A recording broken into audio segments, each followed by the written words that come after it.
Hi everyone, today we're talking about tornado spins, what that looks like and what would you use it for.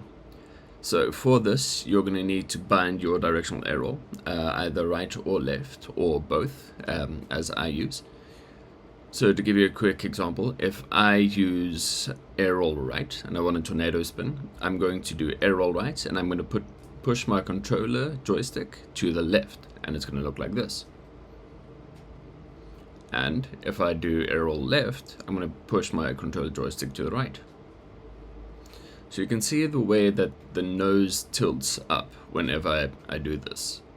This is something to keep mind of because this is quite important. Because on the ground, it just looks like this.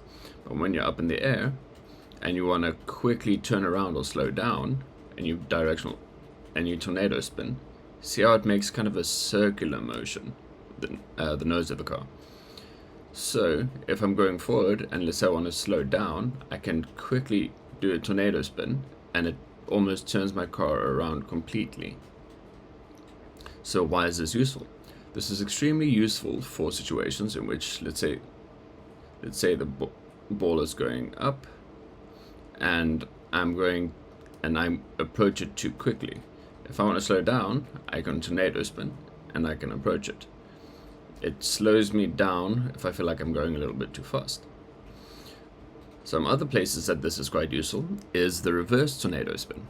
So similar to the way that if you do directional arrow right and you push left, you get this effect. If you do directional arrow and you press, directional arrow right and you press right, you get a reverse tornado spin, which does this. So you can see the way that it pivots the nose of my car downwards. Similar, arrow left and I press left.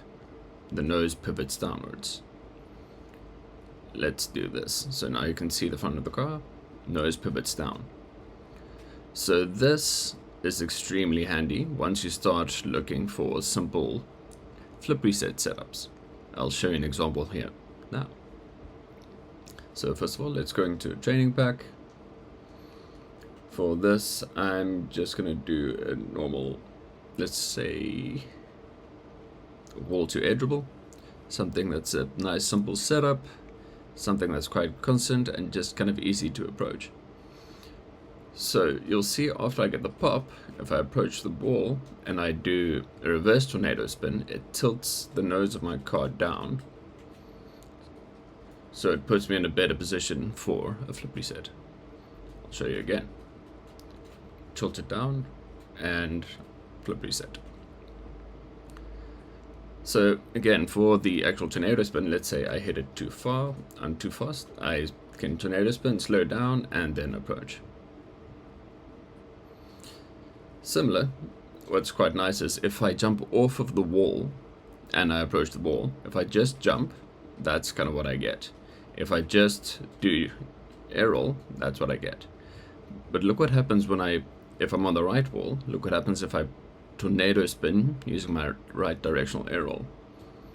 It puts me in line with the car nice and easy. Reverse tornado spin and I can get the flip reset.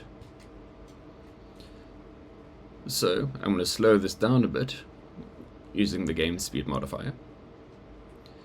So watch, I approach the ball, as I hit I jump, and that puts me in such a nice position to be able to follow up with the ball. Similarly, if I do this and I reverse tornado spin, see how nicely it puts my car underneath the ball. So here, reverse tornado spin. Okay, I didn't get the flip reset now, but that's the idea. So just a quick recap. Tornado spin right. That would be your right directional arrow, joystick left. Tornado spin the other way, that would be directional arrow left, joystick right. And yeah. So here's a good example of where I use it to slow down. I have overplayed, so now I want to slow down a bit and then I can approach the ball as well. Instead of trying to approach the ball and then trying to lean back, instead of trying to do this, lean back and then approach the ball, I can do the jump, I can directional arrow, creates a little bit of distance between me and the ball, and it allows me to approach a bit better.